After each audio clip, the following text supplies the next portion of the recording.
le voir à la radio, à la télévision ou dans la presse écrite.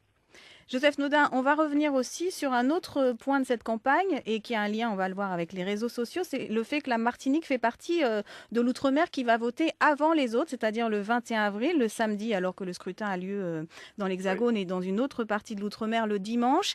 On parle déjà de possibilités de fuite, d'indiscrétion qui pourraient fuiter justement sur les réseaux sociaux en provenance notamment de Martinique. Est-ce que ça vous semble quelque chose de crédible et est-ce que ça pourrait, selon vous, être de nature à influencer un petit peu le vote du 22 avril?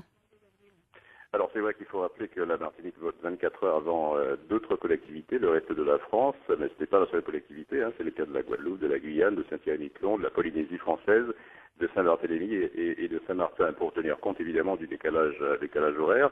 Alors évidemment, j'imagine, alors ça c'est le problème totalement du CSA, hein, le casse-tête quant à la régulation des réseaux sociaux. Nous savons que nous avons l'interdiction de diffuser des résultats en radio, en télévision et par voie électronique. Je sais que des amendes extrêmement assez importantes 3 750 seront... euros. 3 750 Oui, euros d'amende. oui, ça commence à faire réfléchir à ce niveau-là.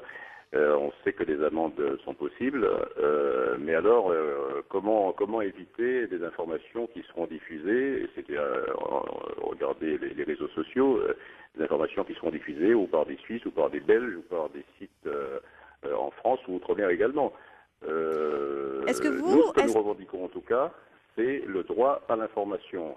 À partir du moment où il y a une interdiction, nous souhaitons la respecter, même si d'autres ne respectent pas la règle, je ne vois pas comment nous serons en deçà, nous, de l'information.